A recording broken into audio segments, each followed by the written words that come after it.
రాష్ట్ర సచివాలయం తాకట్టు విషయంపై చంద్రబాబు కామెంట్స్ పై మాజీ మంత్రి కొడాలి నాని రియాక్ట్ అయ్యారు. సచివాలయం తాకట్టు పెట్టకుండా బ్యాంకులు అప్పులు ఎలా ఇస్తాయని ప్రశ్నించారు.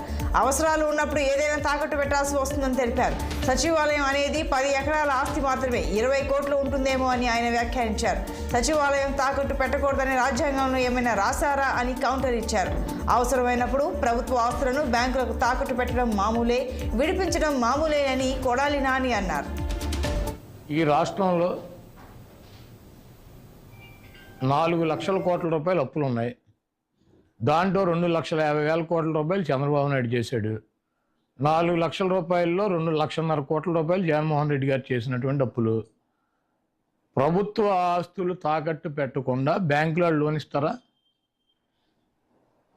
ప్రభుత్వ ఆస్తి తాకట్టు పెట్టకుండా బ్యాంకులో లోన్ ఇస్తాడా?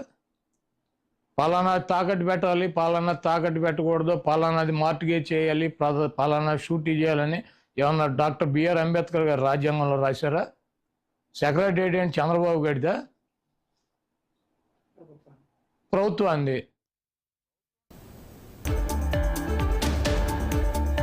ఎల్ఆర్ఎస్ను రద్దు చేస్తామన్న కాంగ్రెస్ హామీ ఏమైందని బీఆర్ఎస్ వర్కింగ్ ప్రెసిడెంట్ కేటీఆర్ సూటిగా ప్రశ్నించారు.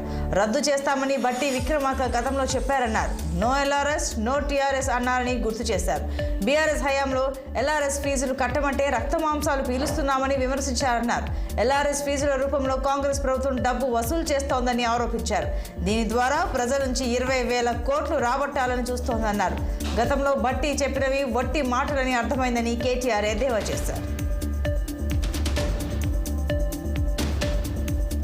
కృష్ణా జిల్లాలో పొగమంచు కారణంగా ఘోర రోడ్డు ప్రమాదం చోటు చేసుకుంది. కొండిపర్రు అడ్డ రోడ్డు వద్ద తెల్లవారుజామున యూటర్న్ తీసుకుంటున్న స్కూల్ బస్సును పొగమంచు కారణంగా వెనుక వైపు ఓ లారీ ఢీకొట్టింది.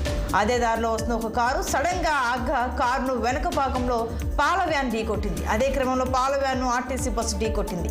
ఈ ప్రమాదాలకు ప్రధాన కారణం పొగమంచు ఎక్కువగా ఉండటమేనని ఎస్ఐ ప్రవీణ్ కుమార్ రెడ్డి తెలిపారు. ఈ ప్రమాదంలో ఎవరికి గాయాలు కాలేదని, వాహనాలు మాత్రం పాక్షికంగా దెబ్బతిన్నాయని ఎస్ఐ తెలిపారు. శంషాబాద్ ఎయిర్పోర్ట్ లో భారీ అక్రమ బంగారాన్ని కస్టమ్స్ అధికారులు పట్టుకున్నారు. విదేశాల నుండి వచ్చిన ప్రయాణికుల వద్ద నుండి 13.65 కిలోల బంగారాన్ని స్వాధీనం చేసుకున్నారు. వాటి విలువ 6 కోట్లు ఉంటుందని అధికారులు అంచనా వేస్తున్నారు. ప్రయాణికులను అదుపులోకి తీసుకుని విచారణ చేపట్టారు.